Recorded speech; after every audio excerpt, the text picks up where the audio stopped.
We are in Ezekiel chapter 4.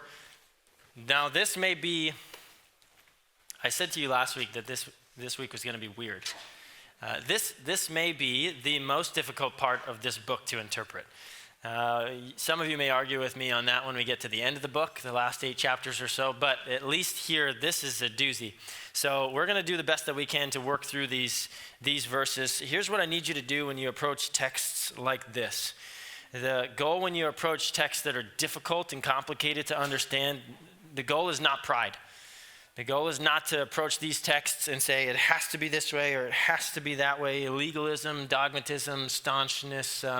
There's no place for that when you come to texts in the Bible that are difficult to understand. The reality is this is a book that was inspired by God, written through men. So yes, men wrote it, but we're talking about a God with infinite knowledge who inspired it. So there are things going to be difficult for us to understand.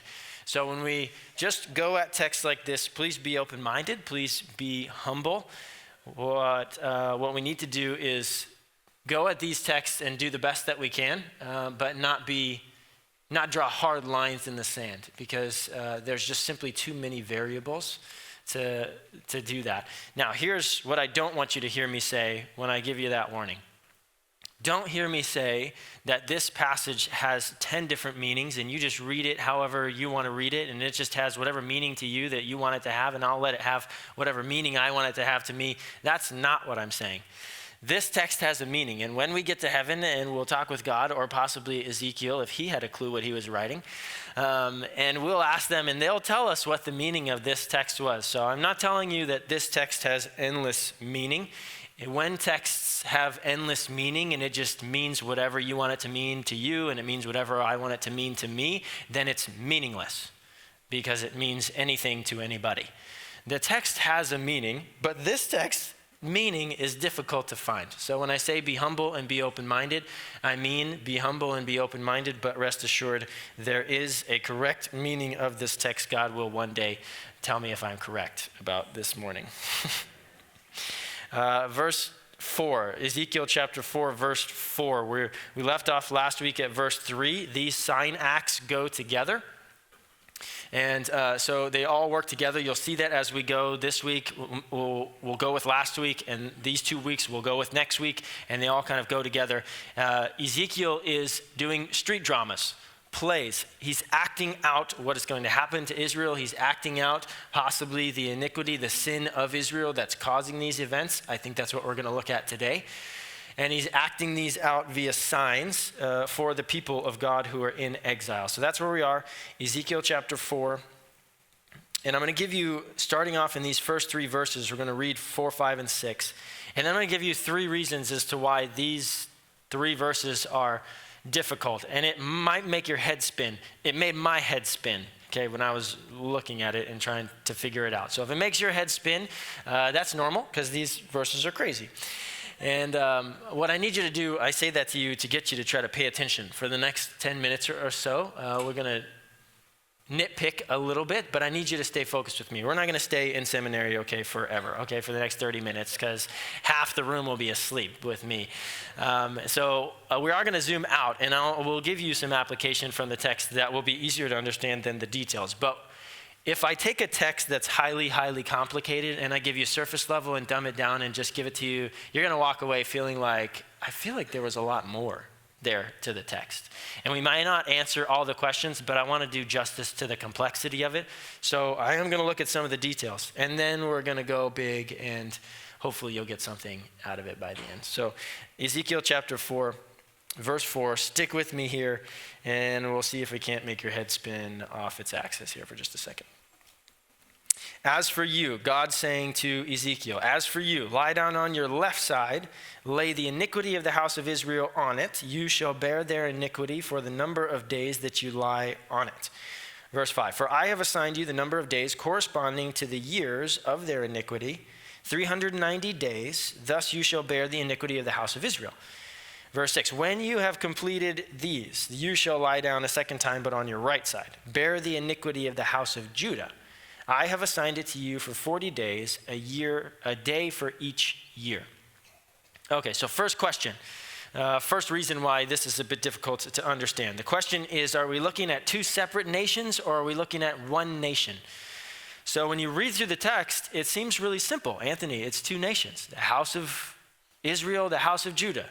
It seems very simple. And most people, when they read through this text, they say, oh, it's quite simple, actually. There's a northern kingdom and a southern kingdom, and they're two separate houses, and so they split, and historically they're two separate peoples, and so it makes sense for God to list punishment for one and then for the other.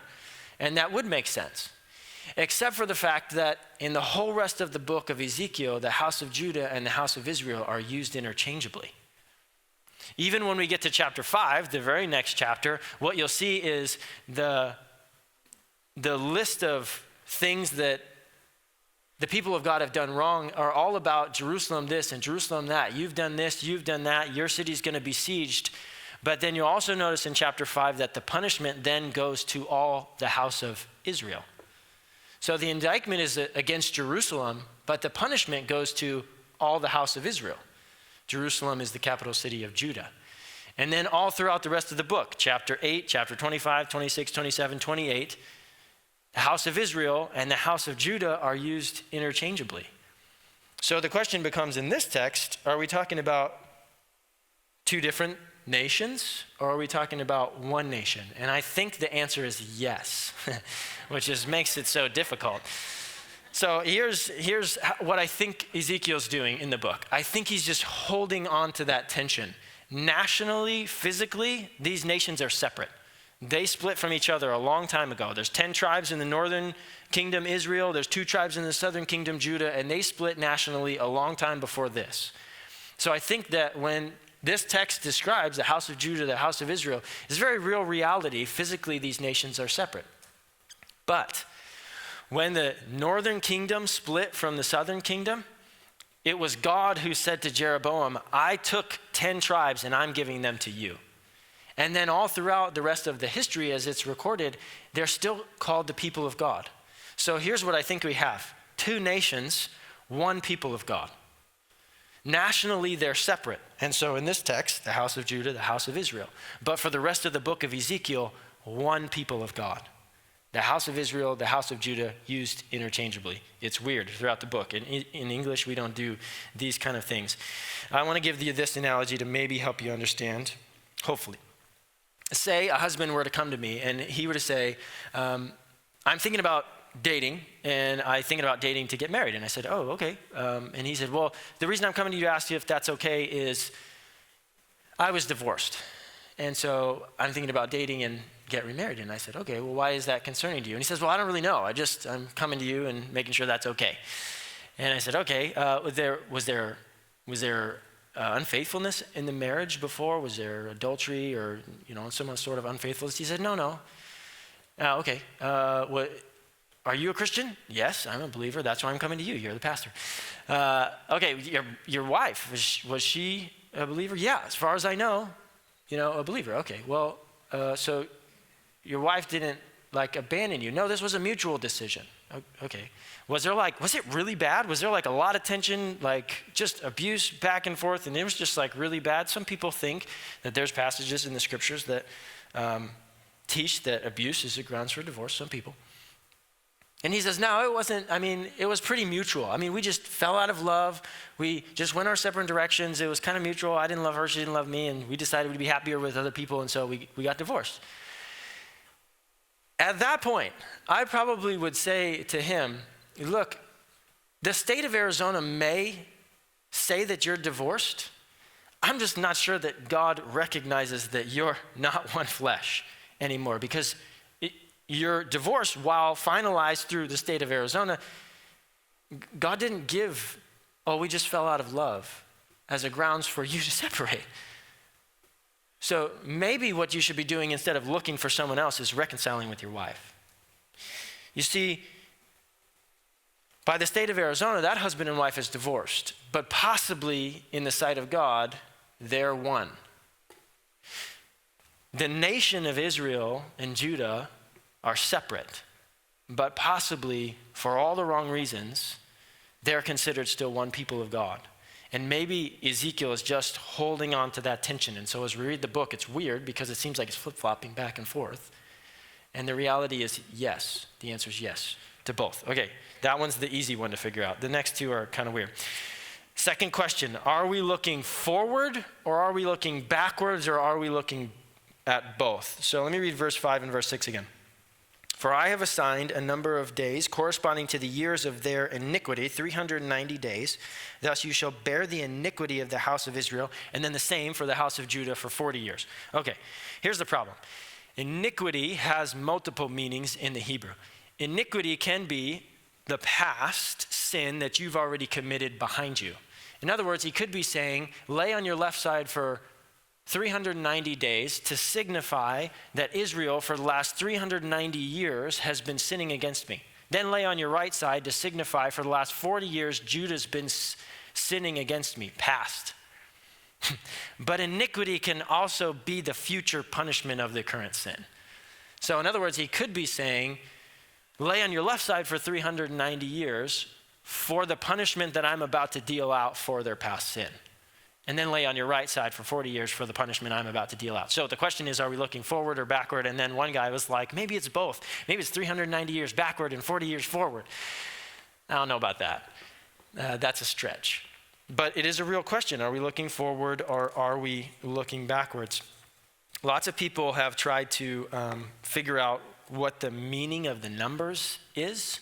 And so they've tried to look forward in history and say, well, if we can find a decent date 390 years forward in the future, then maybe we'll point to that. And if we could put the two together and we could find a date 430 years in the future, maybe it points to that. And then lots of people have looked backward and tried to find a date and said, maybe we just need to find the right historical date and then we'll understand the text of Ezekiel, and they've only gotten more confused in the process. Here's what I think makes the most sense, and it's for various different reasons. I think that what makes the most sense is for the iniquity to go backwards. We're looking at Ezekiel. Just look big picture here for a second with me. We're looking at Ezekiel giving sign acts to the people of God who are already exiled in Babylon. And he's telling them that the city's going to be sieged, which at this point is yet to happen. See, there's multiple times that the city was sieged. What Ezekiel is likely describing in this act is the city actually being destroyed. And that comes later in the book of Ezekiel, which we'll get there. But it would make sense for Ezekiel as a part of the sign acts to tell the people why they're being punished. This city's going to be destroyed. You guys are going to be squeezed for resources in the city while it's besieged, and then you're going to go into exile. Why? Oh, because for the past 390 years, you've been struggling to follow God. 390 years, give or take, gets us around the establishment of the first temple. When Solomon builds a temple and then the Spirit of God descends and dwells with the people of God. So basically the image would be this. Ever since I've been dwelling with you, you've been sinning against me, and I've been keeping track. The whole time. Now, the question mark becomes, why the two designations? Why the house of Israel and the house of Judah? And what does the 40 years mean in the 390 years? Here's another question. Are they separate, 390 years and 40 years, meaning 430 total, or are they overlapping? Meaning help me with the math here, 50 years, and then 40 years of overlapping. You see the question marks after question marks after question marks that make these passages difficult? The only date that we have to go back to try and help us understand these numbers from the law, which is normally what you go back to. Normally in the scriptures, when you're trying to understand the scriptures, you go to something that's before it, which means in the New Testament, you go to the Old Testament. In the Old Testament, you go to the law, the first 5 books of the Bible. The only thing that we have to help us understand these numbers in the first 5 books of the Bible is the time that Israel spent in exile in Egypt. It's listed in Exodus chapter 12 as 430 years, 390 plus 40. And that's the only reference that we actually even have to help us understand these numbers. And so it's possible that he could be signifying some sort of similar punishment for the people of God, in this case, as the people experienced in exile in Egypt. That's also possible. Can I throw another wrench in the system? One more, and then we'll be done with the craziness, at least sort of. At this point, when people are trying to figure out dates, and it doesn't point to anything specific that we can see in history, people start saying, maybe the numbers are metaphorical. And so they start saying, maybe the numbers aren't really literal, maybe they're metaphorical. Well, 40 makes sense for it to be metaphorical. That's found all over the place in the Bible. 390 is not found anywhere. So we have no help as to how would we possibly interpret 390 metaphorically. Some people are afraid to interpret numbers metaphorically. By the end of the book of Ezekiel, you'll probably be over that fear, okay? Because we're going to do that quite a few times. There is some structure that you can use to help you interpret numbers like that and stuff in the Bible metaphorically. It's other numbers in the Bible. It's not just randomness, pick this number and decide what it means. No, there's very specific numbers that have very specific meaning and they help us. Otherwise, it's a guessing game, and that's not how we interpret. So the 390 makes it difficult to interpret this metaphorically. Here's the things that I think keep us grounded in all of this kind of chaos that is this 3 verses. Here's a couple things that are stable. Maybe the only conclusion that we're supposed to draw from this specifically is that God's keeping track of the time frame, whatever it is. If it's backwards to the past sin of Israel and Judah, he's keeping track of it. If it's forwards to their punishment for their past sin, he's keeping track of it. Some people think that God is unjust. He's not. He's keeping very close track of everything, and the punishment will be proportional to the time frame of the sinfulness. At the very, very least, you should walk away from that with this text. Now, some of you may also be wondering, 390 days on his left side? Like, it's going to be kind of sore on his left, 390 days. Okay, when you're reading this text, we didn't get to it yet. We'll get to it next week. All these sign acts go together. We're splitting them up week by week because they're weird and difficult, but they all go together. So in the next sign act, you're going to see that Ezekiel's commanded to cook food and eat it. So it can't possibly be that he's laying on his side, cooking his meal, and then eating it the whole time. So what we know when we put these sign acts together is that what probably happened is Ezekiel got up for the morning like a normal human being and went out, and at some point during the day, bound himself up, laid on his left side, ate the food he was supposed to eat, and then besieged the city, which you're going to see in the next verse. And then he got up the next day and he did it again, and the next day again, and the next day again for 390 days. I don't think he laid on his side for 390 days straight and then flipped over. I don't think that's what happened. I think he lived pretty normally, but he did this every single day for 390 days and then 40 days as a sign to the people. So in case you're like, wow, how did that work itself out? You can also tell that next week, I'll tell you, because the portions that he's supposed to eat are so small that he'd be dead by that time frame. So he had to have eaten and lived normally outside of these signs, just FYI. Verse 7, this is how it connects to the sign before it that we did last week. Then you shall set your face toward the siege of Jerusalem with your arm bared and prophesy against it. Maybe, remember last week, set up this siege work, siege the city, and then hold up the iron plate in between you and the city and set your face against it. So what happened probably was Ezekiel got up, laid on his side, did that, then finished, and when he was done with finished, he would besiege the city. This is what's going to happen to you. And he would do that every single day.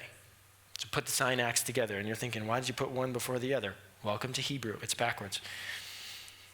Verse 8, last verse we'll cover today. Now behold, this is God still speaking to Ezekiel. I will put ropes on you so that you cannot turn from one side to the other until you have completed the days of your siege. And this is where we get pushed into metaphor, because how many people think that God came down from heaven and bound Ezekiel with cords for 390 days and then 40 days, okay? The cords are probably metaphorical. This is most likely metaphorical, unless you want to say, God came down from heaven and physically bound Ezekiel with cords, which you'd have a hard time arguing, but you could say that. So the question becomes, what do the cords mean? Why this statement? Why say this to Ezekiel? You'll be bound with cords. Why say, I will bind you with cords? Most likely, this is what he's trying to tell Ezekiel. You don't have a choice in this one. I'm trying to demonstrate to the people of God what it's going to be like and why it's going to be like this way, and I need you to do these things perfectly. And so the cords, in a certain sense, is God saying to Ezekiel, you have to do it this way. I'm going to force you to say what I want you to say and do what I want you to do, and they need to be executed perfectly. Remember that this is the standard of prophecy for prophets of God. It has to be perfect. All the other prophets who try to prophesy outside the name of God, the standard by which you know they're false prophets is they don't come to pass. They don't come true. But for this prophet, he's saying, I need you to do this, and I need you to do it very specifically, because when it happens, people need to know that they heard from a prophet of God. So, summary. Question marks. Is the house of Israel or a house of Judah separate or both? I think the answer is yes. Is the number of days representing the number of years looking backwards at the sin of the past? Or is it looking forwards at the punishment going forwards? I think it's looking backwards, and I think the dates overlap. Is it literal or metaphorical days? It could be literal. Maybe we don't know. These are the things that are stable. The justice of God must record the iniquity of the people. He is keeping track, and what he's keeping track of is good, and it's perfect. And here's the second thing that you have to realize, and this is where we're going to kind of zoom out, and hopefully there's a link to you and me. If God does nothing but act as a judge towards the people of Israel, which he does, then the people of God are destroyed. In this case, set the iron plate up between me and you. I'm not coming to your rescue. I'm not doing anything. And when Babylon comes, they're going to destroy and they're going to scatter. In this scenario, God does nothing, and we see the result of the people of God attempting to bear their own iniquity. When the people of God in this story attempt to bear their own iniquity, they end up dead or slaves. Last week I told you that the Old Testament over and over and over again is using physical realities for you and I to try and understand spiritual, eternal realities. The same thing is happening in this text. God is using history to teach you and I about spiritual realities for all eternity. The people of God, when they were met with the justice of God to bear their own iniquities, in one case, they ended up dead. A lot of the people ended up dead physically. Listen to what happens when people try to bear their own iniquity spiritually for all eternity. This is from Revelation chapter 20. This is not in your sermon guide, so you maybe want to write Revelation 20, 14, and 15. Then death and Hades were thrown into the lake of fire, and the lake of fire is the second death. If anyone's name is not found written in the book of life, he was thrown into the lake of fire. And then Revelation chapter 21, verse 8. The cowardly, the unbelieving, the vile, the murderer, the sexually immoral, those who practice magical arts, the idolaters, and all liars, their place will be in the fiery lake of burning sulfur. This is the second death. You see, the people of God tried to bear their own iniquity in Ezekiel, and they died. And it's trying to illustrate to you and I a spiritual reality for all eternity. You try to stand up before God and bear your own iniquity, and the scripture says the destination for you is the second death. It's the same. I said last week to you too that part of the reason we struggle to interpret and understand and apply the Old Testament is because we fail to see that we're just like these people. These are physical realities that are trying to illustrate to you spiritual, eternal realities. And you say, some of you are smart, and some of you are like, well, not all of them died. Some of them lived. Some of them lived and stayed in Jerusalem because they didn't exile everybody. Someone stayed there as slaves to work the land. And the rest who weren't killed were taken as slaves to Babylon. So you have two options in the story of Israel. When the justice of God comes, you're either dead, or the second option is you're a slave. So you try to stand up and bear your own iniquity, you have two options. You're either dead or you're a slave. But then when you go to the New Testament, listen to how slavery is described in the New Testament. This is Paul talking to the Roman church, and he is hypothetically answering this question. So I'm a Christian, and I believe in Jesus Christ, and he's forgiven me of everything, and I have his grace abiding over my life, so I can just live however I want, right? Sin if I want, because I got the grace of God. So he's answering this hypothetical question. What then? Shall we sin because we are not under the law, but under grace? And he says, may it never be. And then listen to his description of slavery. Do you not know that when you present yourselves to someone as slaves for obedience, you are slaves of the one whom you obey? And then he talks about what he's actually getting at. Slavery either of sin resulting in death or of obedience resulting in righteousness. You present yourselves as a slave to sin, then you're a slave to sin. But notice the result of being a slave to sin. It's death. So now you're figuring out that the reality is for the people of God in Israel, there's only one end to standing and trying to bear your own iniquity. You're either dead or you're a slave, and you're dead a little bit later. But it's the same end. And the New Testament carries that theme for all eternity, for those who choose to not believe. You're either dead immediately in your trespasses and sins, or God lets you live for a little while, but you're a slave to your sin still, and you will end in death. It's the same problem.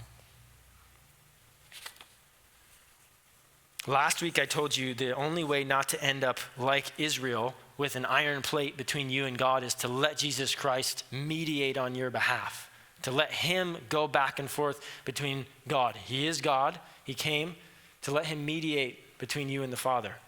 This week, the only way not to end up like Israel is to allow Jesus Christ to bear your iniquity. This is what Israel tried to do. They tried to stand and try to bear their own iniquity. Oh, the punishment from God, not that bad. I'll try. But they were dead or slaves. And it's the same for us. This is why the gospel, the good news, is so precious to those who figure out that I can't bear my iniquity before God even if I wanted to. I hope that you've heard Isaiah 53 read to you many times. I hope that you've read it many times. I hope that you see in it the beauty of not having to bear your own iniquity. Isaiah chapter 53.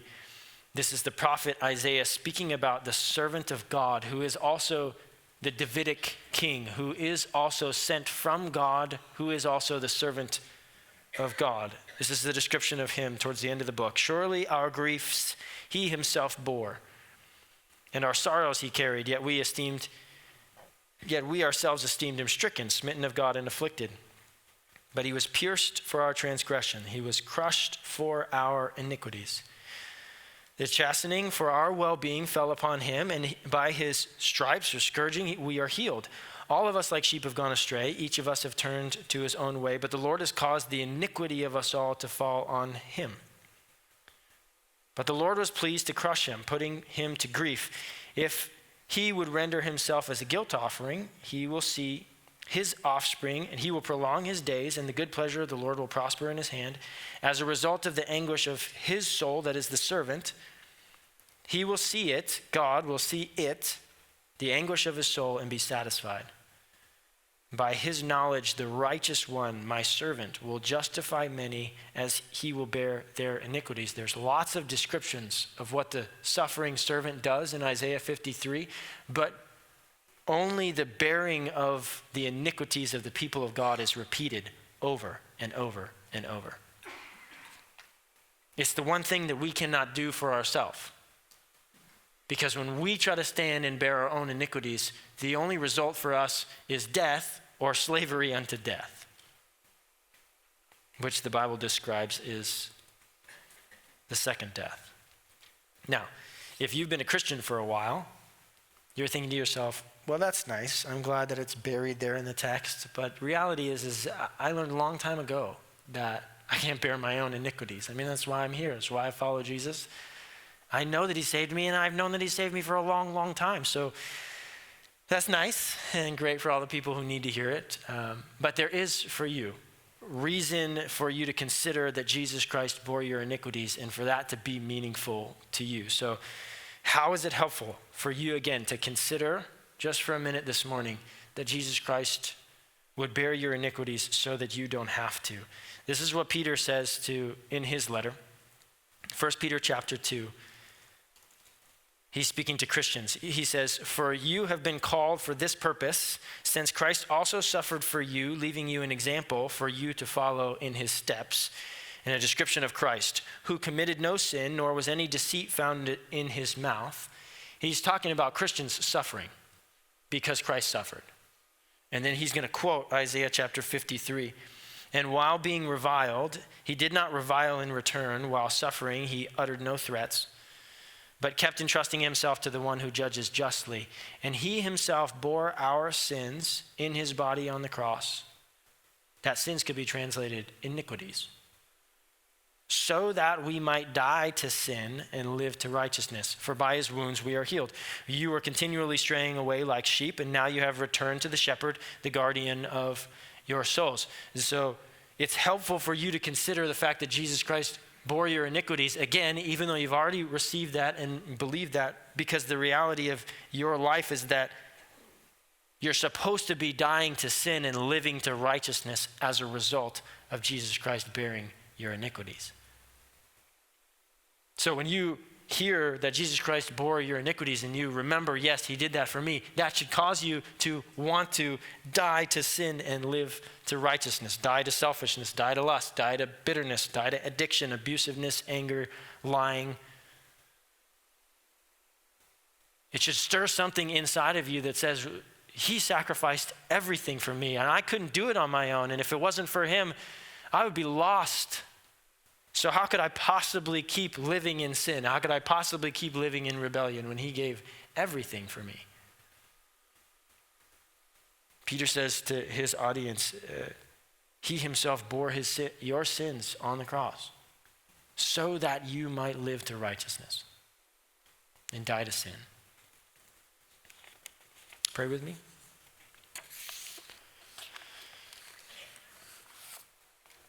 God, you give us texts in the scripture that no doubt have complexity. But at the same time, God, it's not hard for us to look at our own lives and realize that we have iniquity, we have sin, we have violation.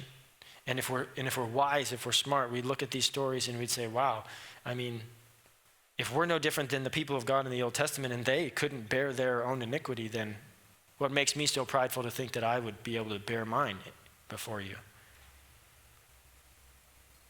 And we can learn exactly what your scriptures have to teach us, that we cannot bear our own iniquity. God, would you bring the people who are realizing this morning, maybe for the first time, that I couldn't bear my iniquity even if I wanted to.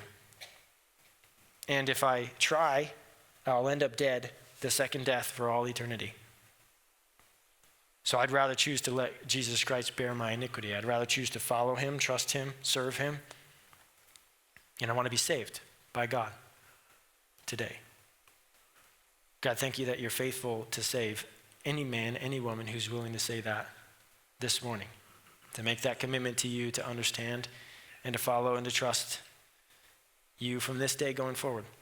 God, for us believers in the room who learned long ago that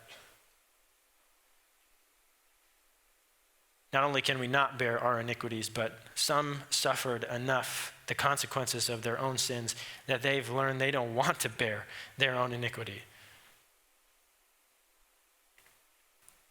God, would you continue to refine us, continue to convict, continue to show up in our lives and say, do you remember how much I sacrificed for you? And are you willing to trust me? again today and tomorrow? Are you willing to take care of this sin in your life and get rid of that sin in your life? God, I don't know what those are for people sitting in the room, but I know that for the most part, probably everybody can come up with it pretty quickly for themselves. God, with your gentleness, would you teach us? Would you transform us? Change us? Bring people into our lives that would help the process? Make us more like Jesus Christ. Teach us from the past. Don't let us make the same mistakes over again. Thank you for your word. Thank you for Jesus Christ, your sacrifice for us. Pray this in Jesus' name. Amen.